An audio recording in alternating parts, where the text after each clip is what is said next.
কসবার খিরনাল গ্রামের কালভার্ট যেন মরণ ফাঁদ, যে কোনো সময় ঘটতে পারে বড় দুর্ঘটনা। কসবা টিভির নিউজ ডেস্ক। হৃদয়ে কেটিভি।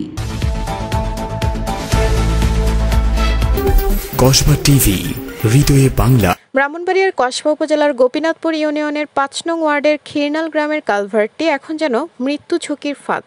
প্রতিদিন কসবা সদর থেকে জয়নগর বাজার পর্যন্ত প্রায় ৩০টিরও বেশি গ্রামের লোকজন যাতায়াত করেন এই সড়কটি দিয়ে। প্রতিদিন অর্ধ শতাধিক অটোরিকশা ও সিএনজি এই সড়ক দিয়ে চলাচল করে, কিন্তু ভাঙাচোরা সড়ক ও জরাজীর্ণ কালভার্টের কারণে এলাকাবাসী প্রতিনিয়ত আতঙ্কে পথ চলছেন। খিরনাল গ্রামের এই কালভার্ট দিয়ে প্রতিদিন গুরুহিত থেকে মধুপুর হয়ে জয়নগর বাজারমুখী হাজারো মানুষের চলাচল হয়।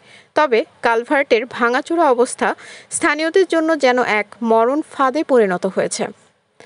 এলাকাবাসীর অটো চালকদের দাবি, খিরনাল গ্রামের এই কালভার্টটি দ্রুত সংস্কার করা না হলে যে কোনো মুহূর্তে ঘটতে পারে প্রাণঘাতী দুর্ঘটনা। তাই স্থানীয়দের একটাই আহ্বান, এই কালভার্ট ও সড়ক সংস্কার করে যেন সাধারণ মানুষের জন্য নিরাপদ যাতায়াত নিশ্চিত করে সংশ্লিষ্ট কর্তৃপক্ষ।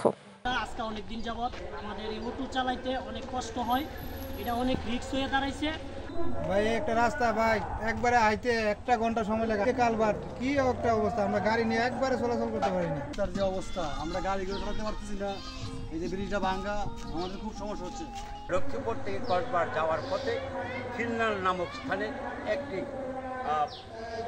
নালার উপরে একটি কালভার্ট রয়েছে সদর রাস্তায়।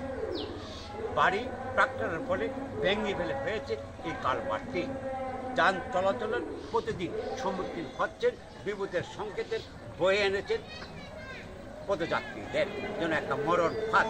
আশা করব কসবা উপজেলা নির্বাহী কর্মকর্তা এবং উপজেলা প্রকৌশলী এই বিষয়টি জেনে তড়িৎ গতিতে সমাধান করে এলাকার জনগণের এই দুর্ভোগ থেকে রক্ষা করবেন এমনটি প্রত্যাশা করছেন স্থানীয়রা। আপনারা কসবা টিভি শুরু থাকুন, কসবা টিভি লাইক শেয়ার করেন। সমস্ত অনুষ্ঠান রয়েছি আমি কমল ডালি। হৃদয়ে কেটিভি। কসবা টিভির সংবাদের সাথে থাকার জন্য ধন্যবাদ জানাচ্ছি। পরবর্তী সংবাদ পেতে আমাদের চ্যানেলটি সাবস্ক্রাইব করে রাখুন। হৃদয়ে কেটিভি।